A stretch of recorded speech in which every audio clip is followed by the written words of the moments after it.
Hungary is one of the best nations to start learning EU5 from. It has a strong economy, strong army, amazing position, and in today's video I'm going to show you how to thrive as the Hungarians, become a superpower both economically and militarily. And if you do learn something from today's video, consider subscribing. I'm trying to reach 250,000 subs by the end of December, which is very fast approaching, so it's probably not going to happen, but I got to try at least, right? Also, if you want to see this campaign continued, if we get 6,000 likes in the first week after this video is out, I will do a second part. And make sure to grab EU5 using my link in description, or any game from the Paradox forums. Would really help out the channel immensely, and I would appreciate it. Hungary starts with 51 country events as well as 17 country bonuses, including the Composite Light Cavalry Advance that gives their cavalry power plus 20%, making Hungary's cavalry force super strong from the very start of the campaign. And that's honestly something that they really need, because Hungary is in a very unique situation here, trapped between two different Muslim invaders. Historically, the Kingdom of Hungary was the bastion of Christianity, defending initially against the Golden Horde in the 1300s, as the Golden Horde had officially embraced Islam about 30 years or so before the start date of the campaign, and was one of the biggest threats to Europe at the time. The Hungarians did establish the March of Moldova as a buffer state between the Golden Horde and the rest of Europe,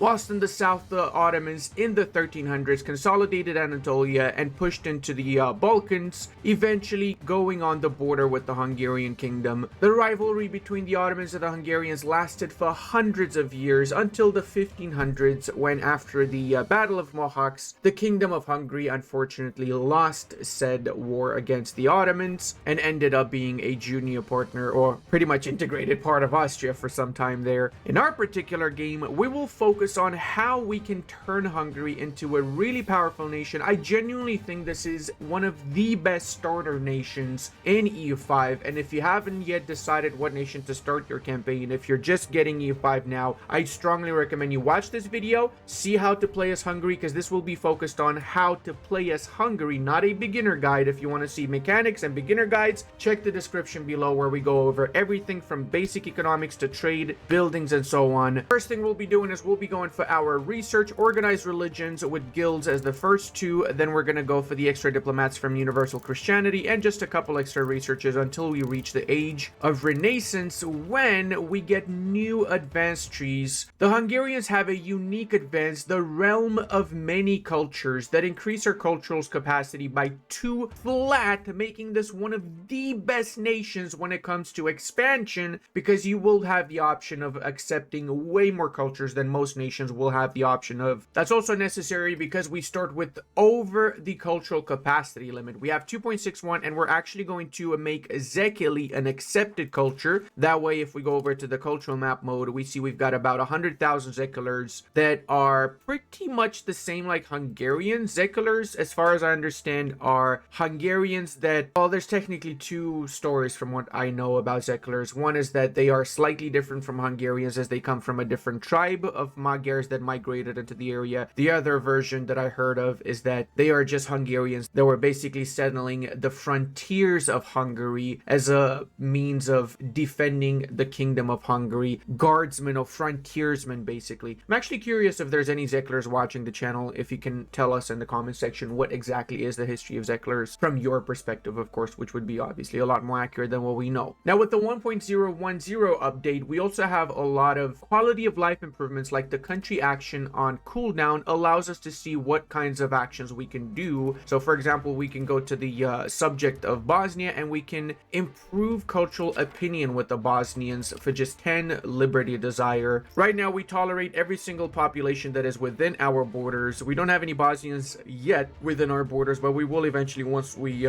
integrate Bosnia at some point. We're also not accepting any other cultures for now, because we are at 2.71 out of 2, but once we research the realm of many nations, we will go and we'll accept pretty much everybody or most of the nations within our area. That being said, we also will be doing a lot of cultural assimilation, because especially Transylvania has way too many cultures, as does a lot of the areas around the main Hungarian Hungarian Pannonian fields. We're gonna get Serbia, Bulgaria, and Halish. I clicked Bohemia, didn't I? Yeah, I wanted to click Halish as our rivals. It's fine. It's fine. Don't worry about it. We'll attack both of them eventually. We also can assign admin education for our heir, and for the rest of the children in our kingdom, also admin education, and we can marry off some of our heirs. We're gonna use this tactically actually to secure some future alliances. For example, with Kiev, wouldn't be the worst idea to ally them against the Golden Horde in the future. We start with autocracy as our first government reform, and we're gonna get a second one, namely the feudal nobility, which increases loyalty of subjects and noble satisfaction equilibrium. I was honestly debating between this one and diplomatic traditions, which is really good because of the diplomatic capacity and reputation, but we are going to have quite a few subjects and we need to make sure they are as loyal as possible. In the economic tab, of course, we're going to automate all the taxation for the various estates, minting all the way up to 0.00 so we don't get any inflation. Cost of court cranked up to maximum, food to maximum so we don't have people starving. Stability, we're going to actually max it out to, for now, we want to get about 30 or 40 stability by the time that the plague hits, and we're going to lose a little bit of stability from changing the employment system from first come first serve to most profitable first. We're going to do that right now since most profitable first increases our capital economy value push, which means that we still will be going towards traditional economy by 0.15 once the government reform gets fully implemented, but we will have other ways of pushing it towards capital economy soon enough. We also start with 26% decentralization push, but we want to start centralizing. The sooner the better. I like centralizing around 1350s as the Hungarians. It is of course debatable when, and it's of course preference end of the day, but centralization is the most important thing in the game as it gives you proximity cost reduction. And for us, remember that we are in a predominant plain and flatlands area, which means that once we have our roads built around the Kingdom of Hungary, we will have ridiculously high amounts of proximity propagating all around our kingdom, which in turn means we're going to have really high control over our provinces. We do unfortunately have a lot of fortifications, so we're going to delete some of those forts, and I'm not going to be spending anything on diplomatic for now. Most of our forts are actually really well positioned. They are basically in the capital of our provinces, but there's just way too many of them. We cannot sustain that, so we're going to start by deleting the ones around our main area here in the core lands. Keep the one in actual Buda, delete the one in Pest, don't need it so close, and then we're going to keep the border fortifications basically in the south here. We can keep the one in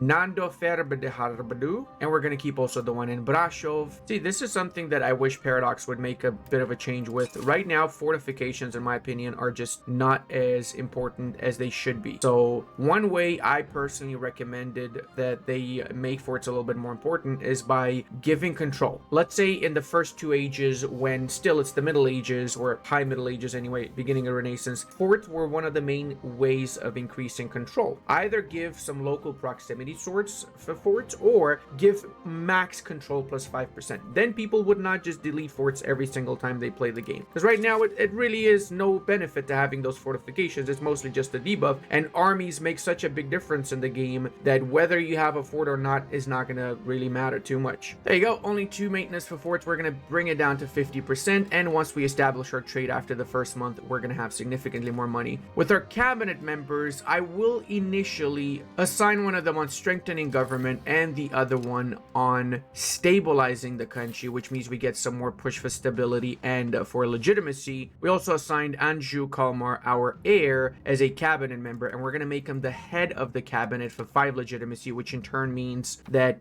we are going to get more crown power by 25% from him being the head of the cabinet, and another 12.5 from him being 50% of the entirety of our cabinet. One of the unique events we have as the Hungarians is the absolute rule of King Anjou Karoli, which will give us +1 cabinet members and efficiency, legislative efficiency plus 10%. This is only until he dies. So if this man passes away, it is Jover. He's 49 years old, so we're not going to have that extra cabinet seat for too long, so we got to take advantage of it. I'm going to use him to start converting pops to my culture. So I'm going to start by increasing control in the province of Zemplin, which is predominantly Rusin and Slovak and everything else except Hungarian. And then once the control is high enough, we're going to change it over to assimilate to Hungarian all of these areas. We also are lacking libraries in pretty much all of our towns, but we cannot build them because there's no books in the market. So what we need to do to to fix that is we need to start building scriptoriums. Of course, we're going to build them around our capital area and within the capital predominantly. That also will increase our demand of paper makers guild, so we're going to queue up a few more of those. We should have quite a few. At the start, we got one in every single one of our towns, but you always want to have more and more. Take note, you also can see the production efficiency now in every single province. Another good and super high demand is the Spinners Guild, and I'm going to actually get quite a few of these Spinners Guilds, as well as some Tailors Guilds, especially in the capital. Tailors Guilds is a massive deal. Jewelers Guild is freaking massive too, and we ran out of money. I might have queued up a few too many things because I also need to do the Carpenters Guild, so I might cancel a few of these in the adjacent provinces just so I get some money and I can build up more stuff in my capital. At least I want to get a Carpenters and naval supply in the capital too. We should have enough population. Most of these will get promoted by the time that the building gets finished building. The Congress of Visegrad of 1337, a historical event. Succession law is changed to Union of Crown Succession. Should either our king or theirs die without a proper heir, then the other character will inherit the deceased throne, forming a union. Let's freaking go, boys. We got the Union of Crowns pact established with Poland. So basically, we will very likely get a union over Poland, or they might get one over us depending on which one's luckier, right? Considering my luck in the recent Swedish campaign, we might end up there as their subjects.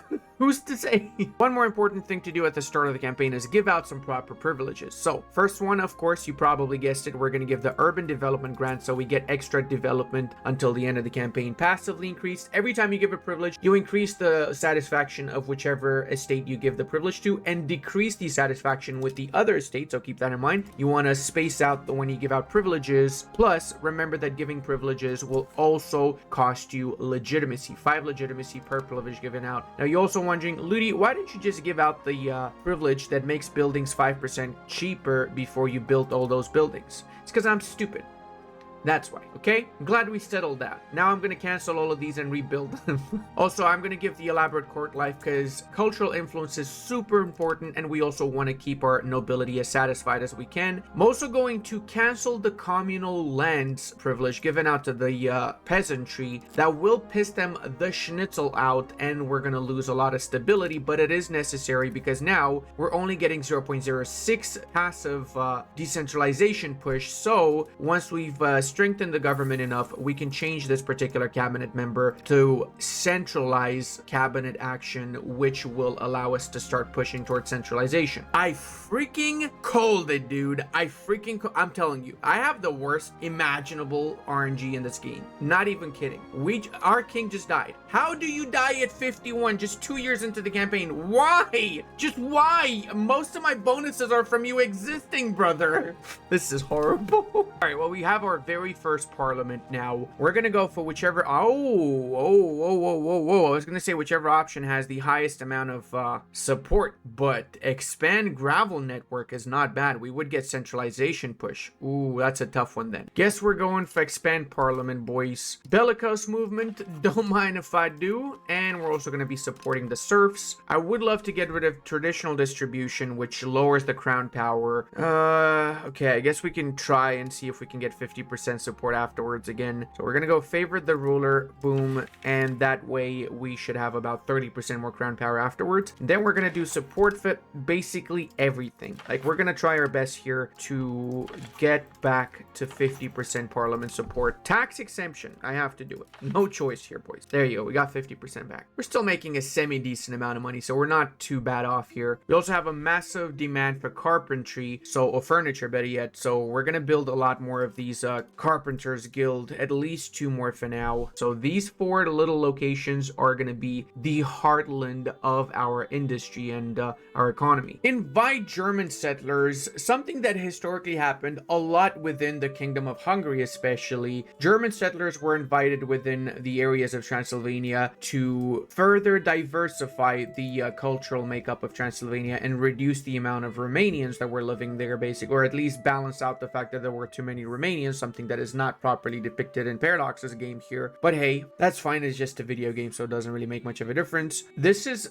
going to continue to happen as long as we have the German settlers privilege given out to the peasant estate. We will accept these guys. It's going to cost 71, not the end of the world though. This privilege is very, very underrated in my opinion, because it basically means we can increase our population super fast, based of course on how RNG goes, right? Because if we got bad RNG and it doesn't trigger as much, then it's just not as efficient then.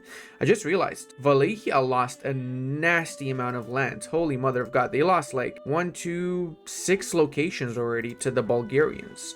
Now we boarded the Bulgarians in 2 areas. Well, actually, no, because this is still a mountain province. I think it's time for me to start making plans on attacking the Bulgarians, or the Serbians at the very least. Halic also wiped out a couple of the Moldovan principalities here. So yeah, the AI is a lot more aggressive in this patch than it was in previous patches, that's for sure. The Age of Renaissance is here, and admin focus is always going to be the best one, no matter what. Hey, a new king, 72, 79, 50. What? This dude is crazy, brother. Whoa. Hold on, let me see if I can get a better. Oh yes, oh look at that. Elizabeth, lady, you are the one. Let's have some nice babies and then rule over Poland and Hungary together, shall we? Look at that. We're also seeing a bit of a Hungarian increase here in the Russian areas. It's also time that we establish seniority over the Croatians. We start with the Hungarian-Croatian Union, and we need to centralize a bit more before they get any ideas of leaving the Union. It's also always a good idea to check your market and see what exactly is in high demand and whatever you have excess of that you can export. Right now, fruit, legumes, sturdy grains is in high demand. Pretty sure we've got quite a few sturdy grain provinces. We can do this one here. We can expand the other ones in the adjacent locations, and same for fruits. I'm pretty sure we got a lot of fruits, right? We have to have. There you go. There's one fruits right next to the capital. We're gonna do that one and the other 2 to the north, and that should be enough to satiate the hunger of our pops. Another unique Hungarian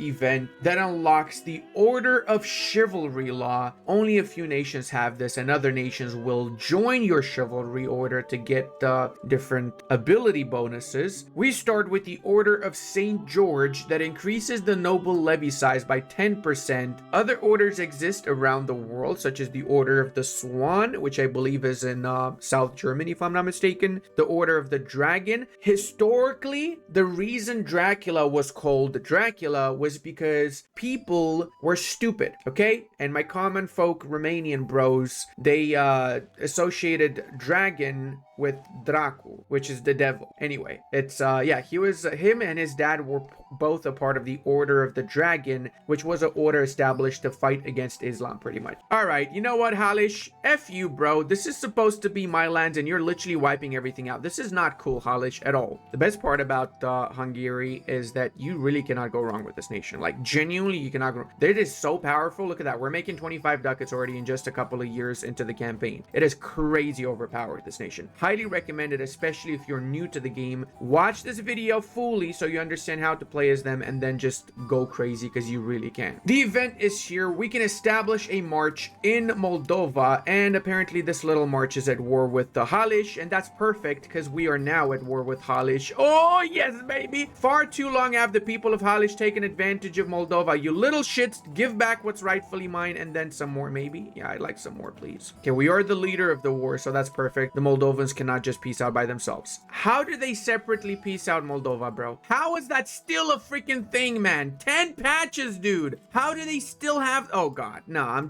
mad. I'm actually mad now. Are you kidding me right now? Can I even take everything from them now? Hold on a second. I don't know if I can even take all that land from them. Can. Okay, I can. All right, that's fine. That's fine. But still, that is annoying. This should have been a free subject for me, and it's ended up with... It ended up with this. What is this? Yash as a... What? Come on, man. Genuinely horrible RNG, guys. The Neapolitan Prince Consort. We will officially become the new ruler of Naples. Now, guys, also very important that we get some hospitals, especially in our core areas here, not just in the capital, where, yes, you want to get a hospital in your capital because that's where your king and your royal court is, so that it lowers the chance of them dying. But we do have 4 very important towns. We want to have these hospitals in all 4 towns if possible. The second parliament we're going to use primarily to change legislation. We want to go from feudal administration to central council, which would push us more towards centralization. The Black Death has triggered, and guess what else has happened, guys? We got the Serbians on the side of Halish. They joined Halish.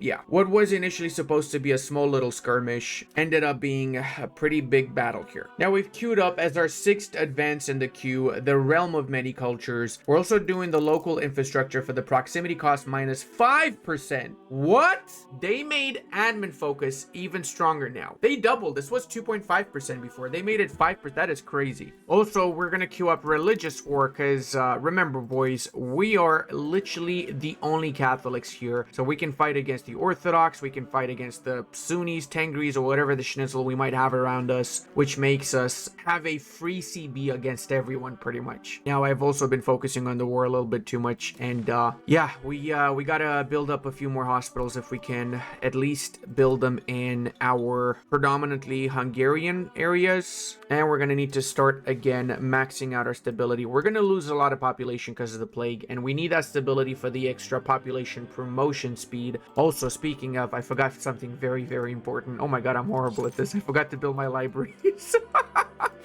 Dude, how did I forget to build the libraries? The first thing I wanted to do. Oh my god, I'm the worst. Why am I? Oh my god, I'm disappearing. I'm disappearing. See, guys, this is what happens if you don't build your libraries. You start disappearing. You got to make sure you build those libraries if you don't want to disappear. You know what I mean? All right, now with our cabinet member assigned to push towards centralization, we're getting 0.36 push towards centralization, which is a decent amount. So we will eventually start getting more power as we grow. Now let's focus on wiping out what's left of these Serbian scum. I don't think they have many soldiers. Is that it? That's the entirety of the Serbian army, 100 soldiers. Oh, my Schnitzeldorf. The best part is with the more recent patches, the game is working as intended, and once they lose the soldiers, it will take literal decades before they can recover those recruits. Ha! Nice one, Serbia. You want a separate piece me? I am not on board with that. How about I grab from you just this little tiny bit here? Yeah, that feels like a good initial expansion, doesn't it? Remember that we have 0 extra conquest cost for defender, because we are technically the defender because they attacked our subject Moldova, right? We could take a lot of stuff here, actually. Maybe I will take a little bit more now that I think about it. All right, so we can establish here a little Serbian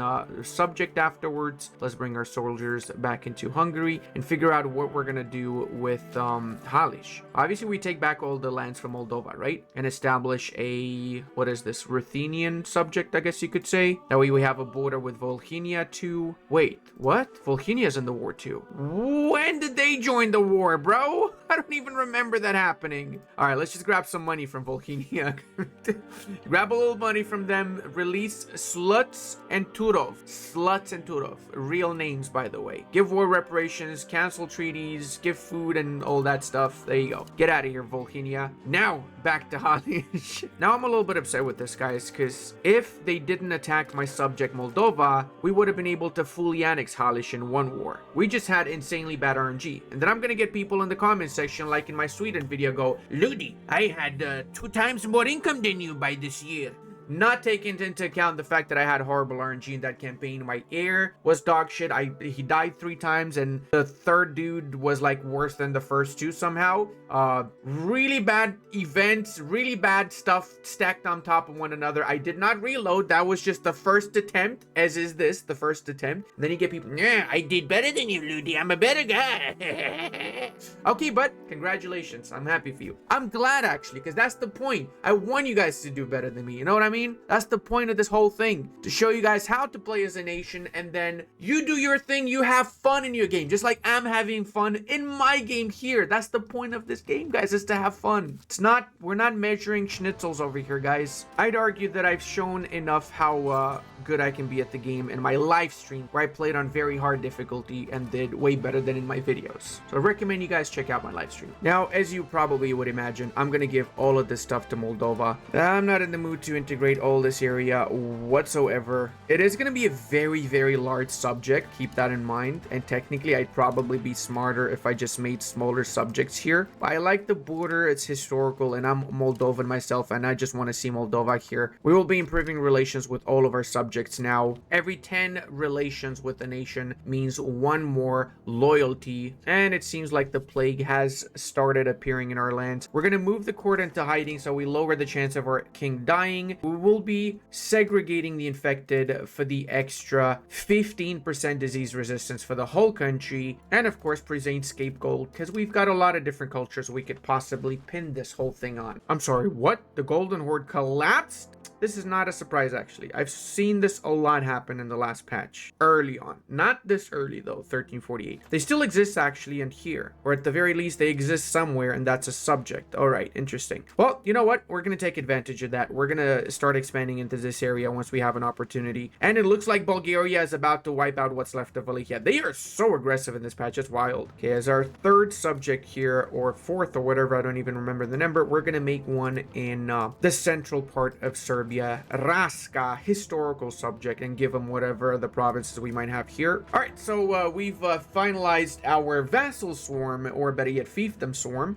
We got Toplica, Raska in Serbia. We got Pokutia and East Podolia in the northern Halician areas. Looks like Bulgaria is applying the same tactics. They've created their own subject in East Muntenia, and the Byzantines are getting their asses. Whoa, I take that back. The Byzantines are not doing that bad. They've actually expanded a little bit into the Anatolian parts, and the Papal States has this? What? Okay, I'm gonna say it. I feel like the AI may be a little bit too aggressive. I'm just saying it might be a tiny bit too aggressive now. What the hell is happening here? Oh my god, they actually fixed this 100 Years War. Oh, dude, I gotta redo my England campaign now. God dang it, man. This is crazy, boys. Look at that. The English have somehow gotten hold of all these. Oh, they must have added some ways for the French subjects to become English subjects. How, brother? Why was that? What? And the English subjects can become French subjects? Okay, this is just crazy. This is actually just crazy. At least this is historical, right? Because Flanders, Brittany, and Burgundy did join the English crown, right? They did join the English side. Okay, I actually am really happy with 1.010 patch. I feel like it's a really, really massive step towards the right direction. And speaking of, guys, I have a bit of a request. Let me know in the comment section how you feel about the game so far. We've had the game out for a month now, and I want you to be honest. Whether you like or dislike, I want you to tell me specifically what you like or dislike about the game. I'm gonna make a bit of a video related to this, and I would really appreciate your opinion, because I know there's been a lot of really awesome things that have changed, awesome things that have been implemented, but at the same time, I mean, it's been freaking a month and we had 10 patches in a month, bro. That's kind of big, pointing to the fact that the game was not ready to be released. At least one more month it needed of patching. But there's a bit more to that topic. I'll get to it into a specific video. I just want to know your opinion. Let me know honestly how you feel about the game so far, good and bad. Write it down in the comment section. I'll make sure to read it. All right, the next law we're changing is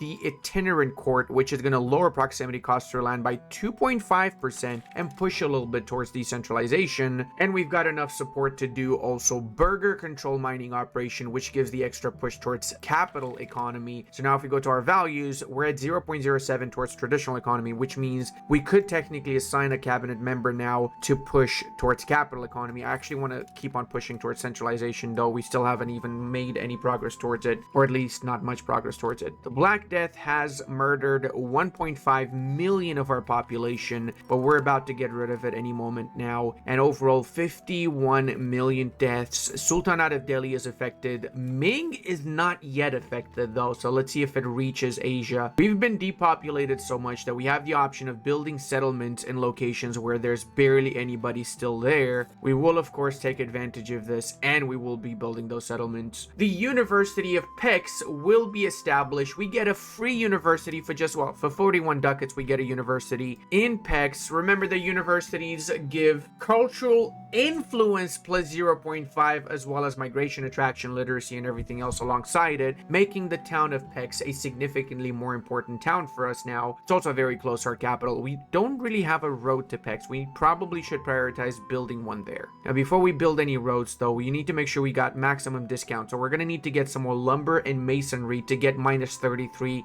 building cost overall for building gravel roads. I also want to get some peasant levy advance done, and I want to eventually get the construction cost. That's a pretty big deal there. 10% faster construction. Not so much in the 1300s, but in the 1400s, when you actually build a lot more, it will scale up massively. Also, check out our proximity now. With basically no roads, we're doing significantly better because of our topography here. Once we get roads established, it's going to be even better, because with the more recent patch, vegetation does not impact proximity if you have a road built through that particular location. We also would be advised to build a sergeantry in Buda. I actually thought we had one, we just didn't have any sergeantry. I'd realized now that I'm getting no manpower. Now we do have a silver mine in Hunt, and we can spam, of course, RGO increase in Hunt. It will give us a lot more money, but right now it would be a massive shortage of laborers. So what can we do to fix that? Well, we can go over and we can assign one of our cabinet members to encourage migration in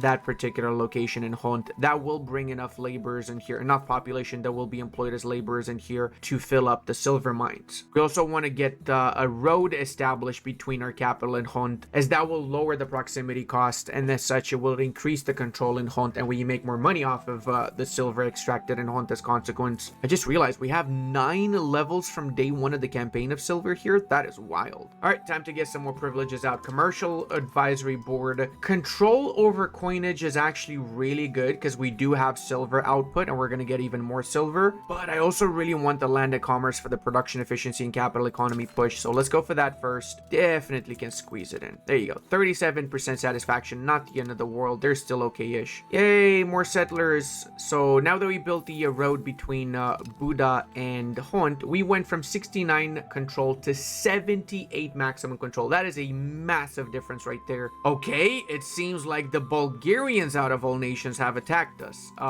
Yeah, sure. Time to kick some Bulgarian butts, I guess. They're joined by Kiev, their subject Wallachia and Starod. Why is Wallachia on their side? Wallachia, you need to get your shit straight, buddy. They've been wiping out your country slowly and steadily, and you're joining their side? What's wrong with you? Get your priorities straight, buddy. Also, look how aggressive they've been. They wiped out half of Serbia too. Guys, Bulgaria is the bad guy of this campaign. I'm telling you right now. Do not trust Bulgarians. They've got about 10,000 soldiers, most of which are Kiev soldiers. Here's a nice little fact. If you right click on an army, whenever the army arrives there, it instantly merges with the army you right clicked on. You don't need to press G and hold both of them selected. Be gone, ya Bulgarian heathens! Honestly confused, like what exactly did they expect would happen? Did they just think that, I don't know, Kiev's gonna carry the brunt of the war or something? Like, I'm so confused why they even declared this coalition war. Like, on the one hand, I'm happy that they declared it, because it clearly shows the AI is significantly more aggressive in this patch. But at the same time, I feel like that's the most no-brain thing anyone could possibly do in a campaign. Alright, I think we got enough to piece them out now. So I could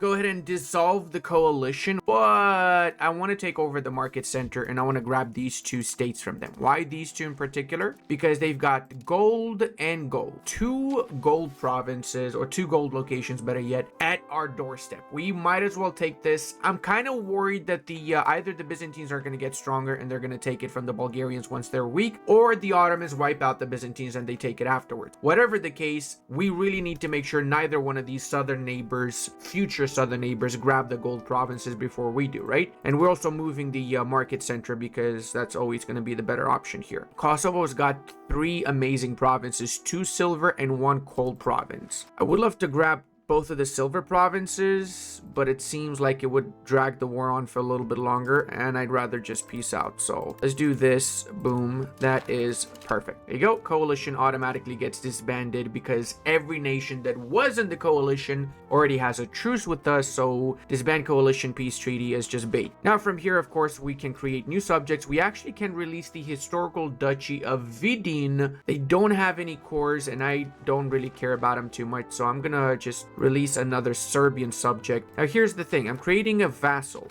but for some reason this vassal automatically becomes a fiefdom. I'm not sure if that's a bug, but I'm getting the vibe that it might not be working as desired. So let's create another subject here. This should be our very first Bulgarian subject in Vidin. There you go. 5 subjects in the south, 3 in the east, absolute perfection. And yes, we lost Croatia. Fermo, I don't know how it happened, honestly, because I wasn't paying too much attention, but Fermo became an independent country. It's a republic, and they lost a war against the Pope, which grabbed areas from them. So now we officially border the Pope. What is even happening? Why is the aggressiveness so high? I feel like they cranked up the aggressiveness a little bit too much, maybe. Looks like Volhynia is also reduced to a single location. Another day, another time to pass more privileges. This time we're giving some stuff out to the clergy, including war on different religion cost minus 10%, guys. Remember what I showed earlier, everybody's a different religion around us. And we're also going to give the common militias, which is going to increase the size of our levies. Extremely important now, especially when recovering levies is a lot more difficult. We're at 8,000 because we lost levies during the war, and it doesn't instantly recruit those soldiers back. We have to wait until they get recruited back into the levy pool. Also, in the meanwhile, guys, you should probably know we've got the highest amount of gold in the world. Well, in Europe, in our country. We got 1, 2, 3, 4, 5 gold mines, another 2 gold mines in our subjects, and silver too. We've got 1 in Hunt, another 1 in the northern areas, another 1 in Transylvania, and another 4 in our subjects. It is crazy. It would have been 5 if we kept on control over Croatia, but we're gonna get that back eventually. I'm not too worried about it. Now, one of my guys is changing societal values to go towards centralization. The other one is assimilating pops continuously. We're trying to assimilate all of the Slovaks into Hungarians. Do I really need to do this? Realistically, no, because check it out. We just got our advanced done, which means we now have 4 accepted cultures. So we can just go ahead and accept Croatians, we can accept Slovak, etc. without issues. Slovak is only 1.19 to accept, so it's really not that big of a deal. And we will accept them. But I also just want to see everything be Hungarian, because I like to do that. I like to roleplay when I'm playing a nation. I like to see everything become my culture. Whether it's Romanian when I'm playing as Romania or Hungarian when I'm playing as Hungary, because that's just how I like to play. Is it the most efficient way? No, it's not. It's better to just accept these cultures and not stress about them. Pointless converting when they're already accepted, right? But I just like doing it. That's my playstyle. That's how I have fun playing these games, guys. Also, guess what happened? The Poles went to war with Lithuania. And what did they do during that war? They took some parts of Lithuania for themselves. What else did they do during the war? They gave me the most random ass provinces imaginable. This makes no sense, brother. Why would you give me this, and these states? Like, why? Just why? I am forced to create custom subjects there now, which sucks. Also, guys, I probably should have mentioned earlier, but as the Hungarians, we have a very, very, very easy time making jewelry, because you probably noticed a couple of seconds ago we got a lot of silver and gold mines, so we can turn all that gold and silver into jewelry. So we could potentially, even if we we decided not to expand at all, we could just, with our starting areas, get filthy rich from exporting jewelry to the rest of the world. I'm gonna also create a 2 armored horseman regiments as my standing army, and we're doing that because we can give control of the army to our king, which means we now went up to 37% crown political power. Another major thing we're doing is we're building roads all the way to every single one of our gold and silver mines. Why is that? Because that lowers the proximity to capital. And you can see here, for example, since we've built the road to Kormochandibidibad, we now have 64 maximum control, which means we're making absolute bank from this particular location. We will need to encourage migration like we did with Hont, because right now we don't have enough pops to be promoted there. It's very slow in any case. Also kind of sucks seeing this, but the plague hasn't reached the eastern parts of Asia, which means that Yuan still has a ridiculous amount of pops. Eventually the plague will reach those lands, even if the plague situation finishes, because bubonic plague has a chance of triggering throughout the campaign, so they might have the plague a few times by the end of the campaign. Just sucks that they're not getting it right now. I really love how we've got roads around the heartlands, and then we get just this one random road going to Nagizolos just for the gold mine. We used our parliament here to get a parliament-approved claim on Bulgaria. We're going to be taking the fight to them this time, because we really want to grab as much of the Balkans as we can as buffer states against a future either Byzantine or Ottoman threat, because both of them are honestly doing really, really good. I'm not even sure which one's going to come out on top of this, and it kind of surprises me the Byzantines are doing so good. I'm kind of thinking maybe they buffed them up tiny bit. I haven't played with them in 1.010 patch, but I'm curious. And speaking of, guys, I don't plan to make a second part for this campaign as Hungary, but if you guys give me 6,000 likes in the first 5 days after this video is out, then I will do a second part, for the simple reason this is my first 0.10 campaign, so we're using the open beta patch. And I'm actually kind of having a lot of fun as Hungary, to be fair, too, so that's also why. And I'm saying this because my other campaigns that I have undergoing are the English one, which we're using 1.08 patch, and the Romanian one, which also is in 1.08 patch. I like to get one that's also a little bit newer, if there is support for that. Let me know in the comment section, actually, what you guys think. I really would appreciate your opinion. Now, one thing to note here, guys, we did build our road all the way to Nagybanya, but here's the problem. There's just way too many provinces between Buda and Nagybanya for this to make any sort of a difference. So the proximity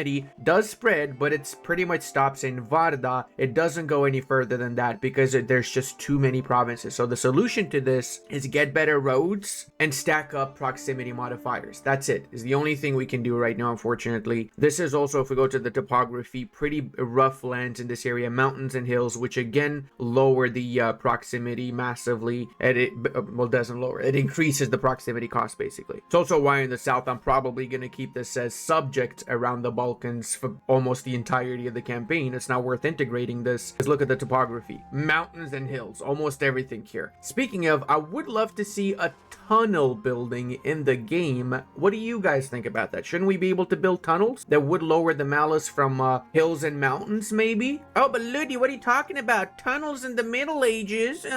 Buddy, how do I put this? The Romans built tunnels, okay? The Middle Ages people also were able to build tunnels. The Romans built a 6 kilometers long tunnel, my dude. Namely, the tunnels of Claudius, which were altogether 6 kilometers long, all right? That was built 2,000 years ago, brother. I'm sure that you can have tunnels. You should be able to have tunnels anyway. All right, that's almost half of the Bulgarian armed forces. More like disarmed forces.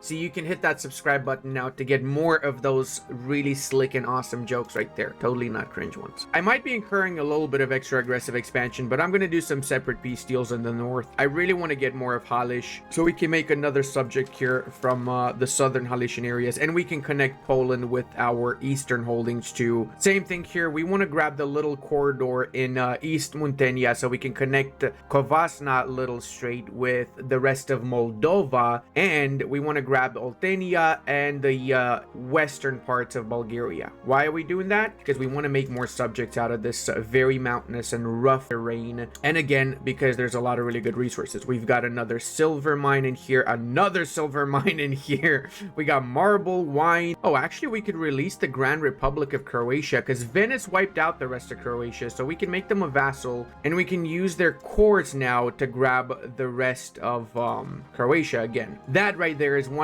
situation where releasing a historical subject makes a lot of sense. Now, seeing as we have a little bit of prestige lying around, we can also accept our very first culture, the Croatians, which only cost 0.8 to accept, and we actually have a pretty significant amount of Croatians in the southern areas here, which means we can recruit more levies out of these newly accepted pops. The majority of the Hun area is now Hungarian. Both of the silver and gold mines are 100% Hungarian, which was like majority Slovak before, right? We're also making progress with centralization. We're up to 20 centralization now, so we reached the cap temporarily. We also are pushing towards capital economy, but I'm gonna assign my cabinet member to push even harder, so now we got 0.3 push towards capital economy, which means we'll be going full capitalist in just a few decades. Let's go, baby. We unlocked the religious war CB. Hot diggity dong. Time to have fun, boys. We also have some issues with our markets, namely the pest and niche market do not necessarily propagate very well over Transylvania and Moldova. Look at this. The most eastern parts in Hungary doesn't even have much access. 16 market access is basically nothing. We're going to need a market that's somewhere central within Romania. The most central location would be Brașov, and because Brașov historically was one of the most important towns alongside Cluj in Transylvania, and it is very central, I will establish a market in Brașov. Oh, no shot. We got an urbanization debate. That is is a godsend right there. Free monies, boys. Look at that beautiful second market. Now, the Brasov market only has 188 market value, which is pretty much nothing, but we will slowly grow this and make it a pretty significant market in our kingdom. It's funny how the Brasov market is fighting with the niche market right here to see which one of these provinces is gonna get. Like, bro. Hey, let's go, boys. We got Titel as our brand new town located right here. It's actually not a bad location since it is along a river, and we can get a pretty decent amount of proximity over here once we get our road established. We don't really have a road yet. We got a connection that is stopped in Zenta, so if we were to build a road, it would really just need to go through Zenta, and then we have significantly more control in Titel 2. I'm also realizing that my river map mode custom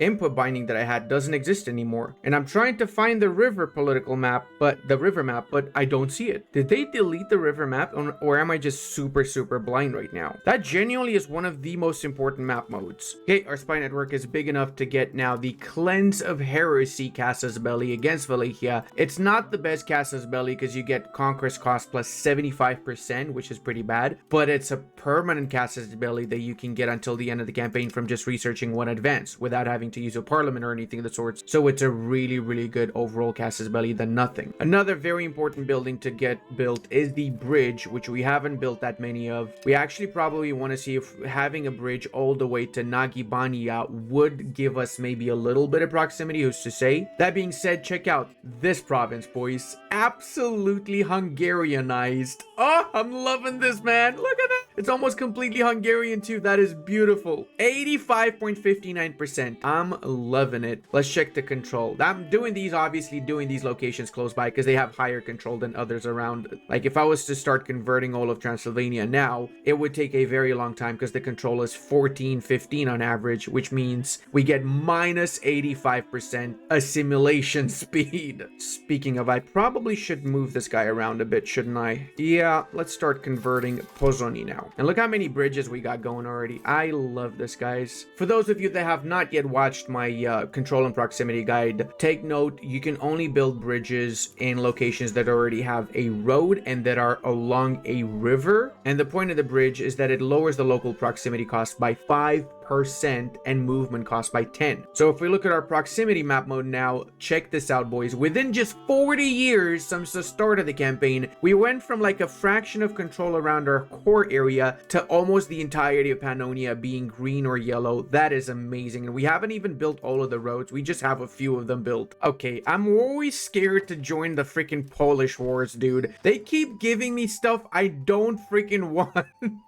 Please, whatever you do this time, do not give me stuff. Oh my god, dude. Bohemia is literally half of the Holy Roman Empire. I thought they nerfed this nation. Why is it back to being insanely OP? Brother, what is this, man?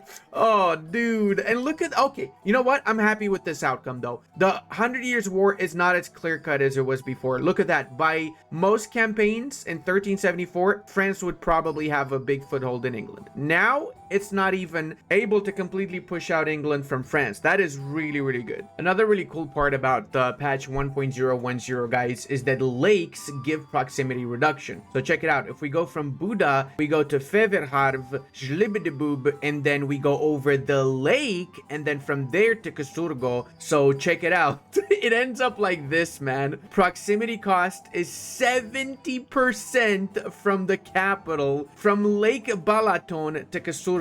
And I'm not saying Paradox did it because there's a lot of lakes in Sweden. I'm not saying that, guys. I'm not saying that Paradox buffed the shit out of lakes because there's a lot of lakes in Sweden. Now, seeing as we have a pretty significant industry of jewelry going on, it's time to get more marketplaces so we can export more of our jewelry to the rest of the world. Oh god, dude, are you serious again, man? What the freaking hell did they give me this time, bro? Why? Just why? The Bishopric of Samiland and Riga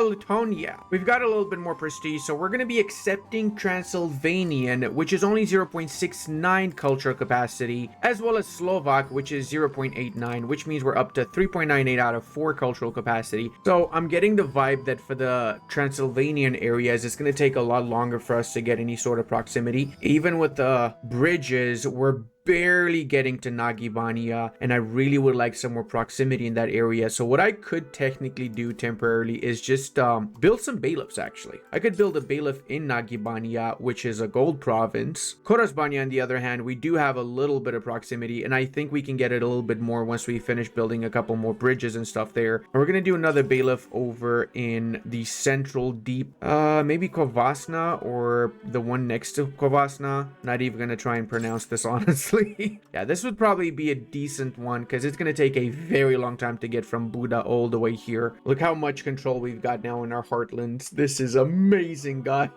Now the bailiffs we built in these locations don't necessarily give insane amounts of extra control. We are only getting 15% more control from the proximity to the new source, which is Nagibania, but it's not the end of the world. And for just a bailiff, we get a little bit more money off of this. We can continue to grow the gold mine in Nagibania. Same here in the southern areas. We've got a decent amount of extra control, so we're getting up to 30 maximum control where the bailiff is, and in the adjacent locations we get 33, 23, and we can get a little bit more if we were to build a road from that proximity source to the adjacent areas too, which kind of makes it worth it, I guess. End of the day, even though the bailiff does in fact increase the noble's power, having more control in these locations also means that we get rid of the local crown power reduction a bit more, so it kind of evens itself out overall, especially since in the new source of proximity where we built the bailiff, there's not really that many nobles anyway that get the 100% increase in power. There's only 29 of them. Now we also can in fact create an alliance with the Pope, and I'm gonna do it just because I want to be on the good side of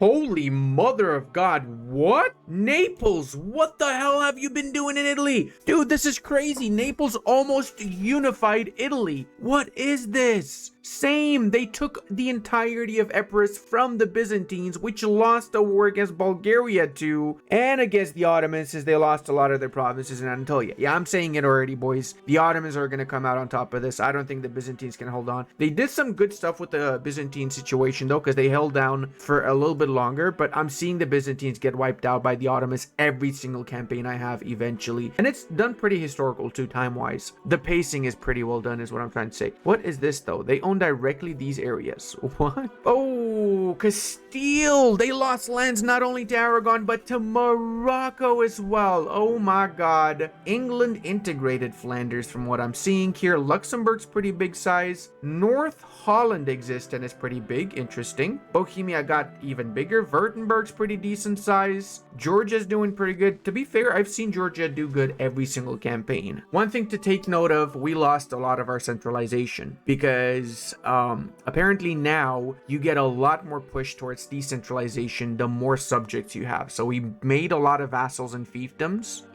and that's pushing us by 0.34 towards decentralization. We need to match that up. One way to do it is to have one of our cabinet advisors for now assigned to pushing towards centralization that should hold on to what centralization we have right now, but we want more, so we're gonna have to cancel some privileges, and we're gonna have to change some laws maybe too. Oof, this is a tough one, I'm not gonna lie. We might also have to just integrate some subjects, to be fair. Yeah, integrating some subjects might be the way here. Maybe some of the smaller ones first in the southern areas. In Toplica, for example, I think we could probably get a decent amount of control over Toplica since this is still rivers. Yes, I believe so. I think this is going to be the first one I'm going to annex. We're improving relations with them right now, and eventually once we got enough relations, we will annex them. It's kind of pointless having this guy pushing towards centralization just to hold on to that little bit. We're going to continue to do the capital economy bit. We're at 11 traditional economy, so we're about to make the change to capital economy any moment now. We also are almost full land value, 85, which is huge because it lowers the proximity cost for land by 8.5% as well.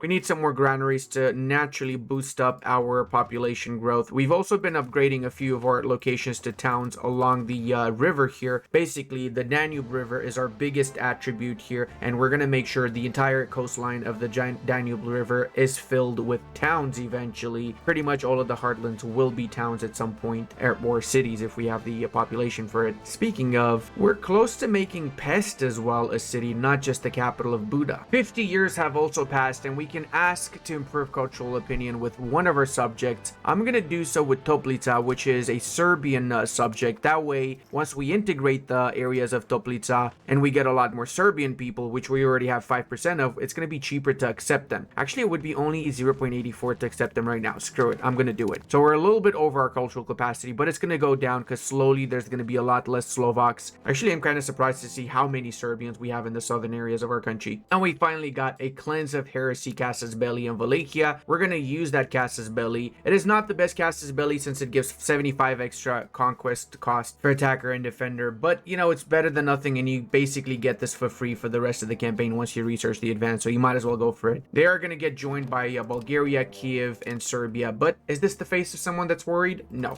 it's not. We got 34,000 levies. That's our levies alone are more than all of the enemy size combined. And I was wondering, where is Serbia? Apparently Serbia still exists as a one location nation right over here. I don't even know how to access that. Jesus. Wait, we got a second university event? No way. Bodrog. I didn't even know about this one. So what I gather now from the whole decentralization debacle here is that it's better to have less subjects and bigger. So that's basically the new meta with 1.010. Interesting. So I should have just had like one big Serbian subject in the south that I fed all of the locations rather than 1, 2, 3, 4, 5, 6 subjects. Yeah. By the way, a lot of my land focus has simply been from appeasing the nobility estate or whichever estate gave me land focus. Look at that. We're now up to 90 land simply from those debates pretty much. Oh, dude, I just saw something. We're going from 15.61 to 18.23. We're converting like 3% of the population to our primary culture every single month. I think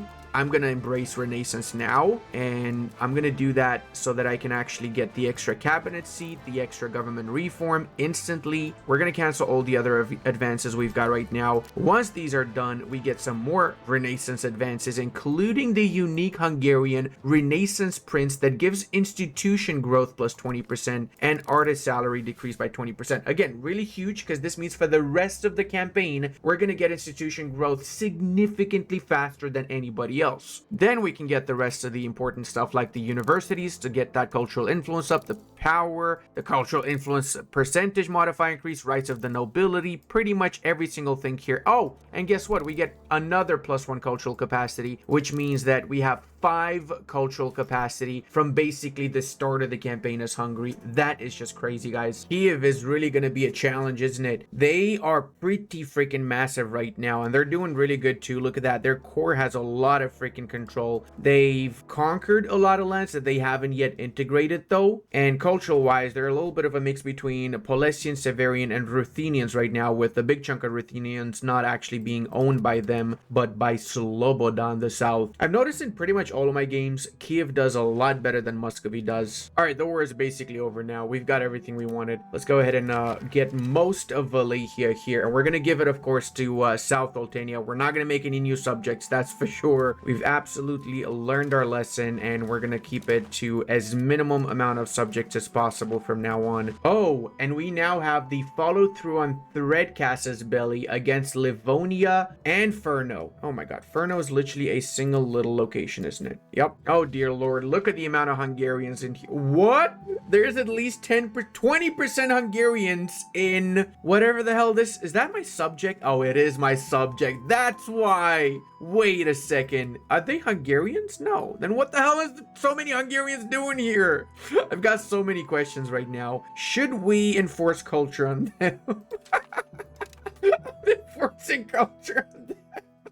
We're gonna have some random Hungarians in the middle of freaking Russia, boys. Speaking of enforcing culture, I think I'm gonna do that with a couple of other nations around here, including the smaller nations around Galicia. I'm doing that so that it's a little bit faster to annex these nations afterwards whenever I get the chance to. We have started the annexation process of Toplica, so afterwards I would like to at least get Vidin, maybe Raska, I don't know. I'm gonna try and annex a few of them in any case. Maybe even Bosnia wouldn't be the worst idea. I also also need to increase the amount of food production in the pest market because we have a little bit of negative here. We don't want to see that negative. I wish there was a button where you just click and it upgrades every single food RGO only within that market. Ooh, this dude doesn't have an heir, so if he dies, then we become the leader of Poland. Ooh, juicy, juicy. All right, boys, our third government reform is here, so we're gonna go for the royal decree because we get 10 push towards centralization, or 0.10 alongside the crown power push. Well, if it isn't another piece of Lithuania that I'm getting without doing anything or without wanting to get that shit,